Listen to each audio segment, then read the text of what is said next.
friends, welcome to Vayuna Vlogs. இன்னைக்கு இளநீர் பாயாசம் எப்படி பண்ணுறதுன்னு பார்க்கலாம். நான் இப்போ வந்து உங்களுக்கு இதில் இந்த டம்ளரில் வந்து பண்ணி காமிக்கிறேன் எவ்வளோ வரும்னு சொல்லிட்டு.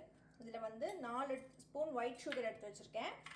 1 கப்பு காய்ச்சி ரூம் டெம்பரேச்சரில் இருக்கிற பால், 1 கப் இளநீ. இந்த இளநியில் போட்டு அரைக்கிறதுக்கு இளநியோட வழுக்க சொல்லுவோம் இல்லையா, இளநீ தேங்காய் வழுக்க, அதை வந்து இவ்வளோ வச்சுருக்கேன்.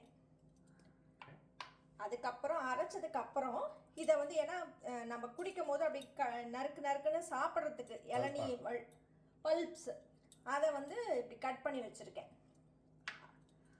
ஆப்ஷனல் வந்து ஏலக்காய் பொடி கொஞ்சமாக, இவ்வளோ ஏலக்காய் பொடி போட்டுக்கலாம். இப்போ வாங்க எப்படி பண்ணலாம்னு சொல்லிட்டு பார்க்கலாம். முதல்ல வந்து இந்த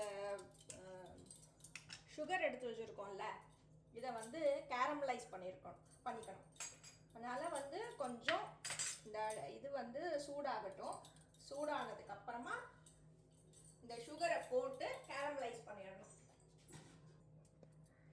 கேரமலைஸ் பண்ணுறதுங்கிறது இந்த 4 ஸ்பூன் சுகரை அப்படியே வெறும்ன தண்ணி கிண்ணிலாம் எதுவும் பண்ணக்கூடாது, விட்டுக்காம இதை அப்படியே கைவிடாமல் மட்டும் வறுத்துட்டுருங்க.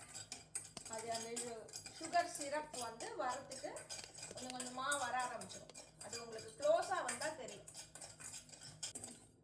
எப்படி கொஞ்சம் கொஞ்சமாக இதாகிறது தெரியறது உங்களுக்கு.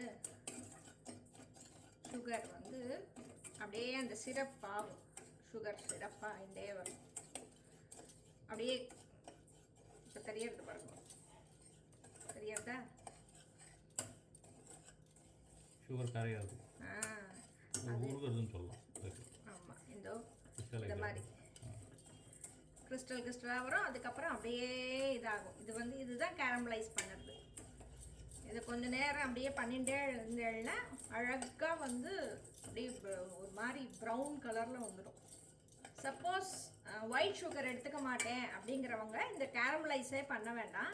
எல்லாத்தையும் போட்டு அரைச்சிட்டு அந்த இதில் நாட்டு சர்க்கரை இருக்குது பார்த்தீங்களா, அதை வந்து உங்கள் ஸ்வீட்டுக்கு தகுந்த மாதிரி, இப்போ வந்து உங்களுக்கு 2.5 கப்பு இருக்குது அப்படின்னா அதுக்கு உங்கள் ஸ்வீட்டுக்கு தகுந்த மாதிரி ஒரு கப்புக்கு 2 ஸ்பூன் வச்சுக்கோங்களேன்.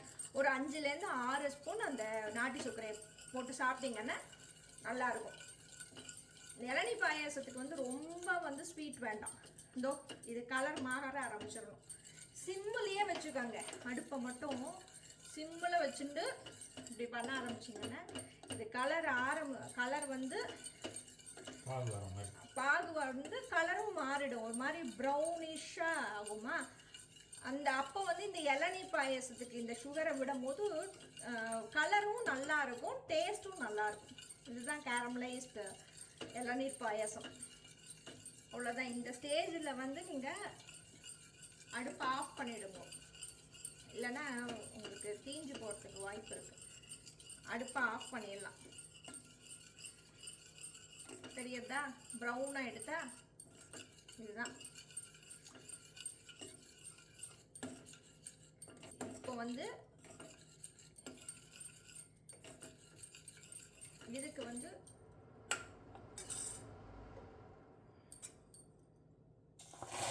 அவ்வளோதான் தண்ணி. அதில் இந்த குழிக்கரண்டியில் அரை குழிக்கரண்டி வந்து தண்ணி விட்டேன். அவ்வளோதான். இது அப்படியே ஆறட்டும். ஆடினதுக்கப்புறம் இப்போ இதில் வந்து இளநீர் எப்படி பாயசத்துக்கு எப்படி ரெடி பண்ணலாம் அப்படின்னு வந்து பார்க்கலாம் வாங்க. இந்த ஸ்வீட்னஸே போகிறோம் இந்த இளநீர் பாயாசத்துக்கு. இப்போ இதை அரைக்கணும். இளநீர் பாயாசத்துக்கு அரைக்கணும். எதெல்லாம் அரைக்கணும்னு பார்க்கலாம். இப்போ எடுத்து வச்சுருந்தோம் இல்லையா வழுக்க, இதில் 1/2 கப்பு வழுக்க இருக்குது. 1/2 கப்பு வழுக்க, இந்த 1 கப் பால் காய்ச்சி ரூம் டெம்பரேச்சரில் இருக்கிற பால், 1 கப் இளநீ. இதில் உங்களுக்கு இளநீ இன்னும் கொஞ்சம் நிறைய பிடிக்கும்னா இன்னும் கூட விட்டுக்கலாம். இதுக்கு வந்து பெருசாக அளவுங்கிறது கிடையாது, டேஸ்ட்டு தான் இதுக்கு அளவே. நான் இப்போ இப்படி போடுற இதை வந்து கிட்டத்தட்ட ஒரு நல்லா குடிக்கிறவங்களாக இருந்தாங்கன்னா 2 பேர் குடிக்கலாம், அவ்வளோதான். இதை எப்படி இதை வந்து நல்லா அரைச்சின்னு வந்துடணும். மிக்சியில் போட்டு அரைச்சின்னு வந்துடணும். அரைச்சாச்சு இது.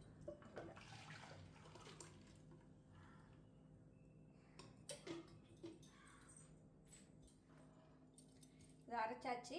இப்போ வந்து கட் பண்ணி வச்சுருந்தோம்ல, குட்டி குட்டியாக கட் பண்ணியிருந்தோம்ல இந்த இளநியை போட்டுட்டு, ஆப்ஷனல் இது ஒரு பிஞ்ச் வந்து ஏலக்காய் பொடி போட்டுட்டு, இந்த கேரமலைஸ் பண்ணி வச்சுருந்தோம்ல சிரப்பு 4 ஸ்பூனில் வந்து கேரமலைஸ் பண்ணி வச்சுருக்கோம். இந்த சிரப்பு அதையும் ஆட் பண்ணிட வேண்டியதான். இதில் ஏன் இந்த கேரமலைஸ் பண்ணி இந்த சிரப் போடுறோன்னா, கலர் பார்த்தீங்களா, இந்த இளநீ இதில் வந்து அப்படியே இதாக இருக்கும். இப்போ எவ்வளோ அழகாக ஆரஞ்சாக எடுத்து பாருங்க. அதுக்கு தான் கேரமலைஸ் பண்ணி போடுறது.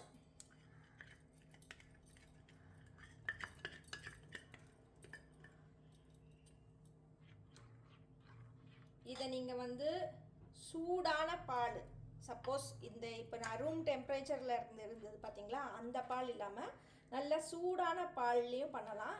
இல்லை அப்படின்னா இதை வந்து ஃப்ரிட்ஜில் வச்சு சில்லுன்னும் குடிக்கலாம். 2 இதாகவும் குடிக்கலாம். டேஸ்ட்டு சூப்பராக இருக்கும்.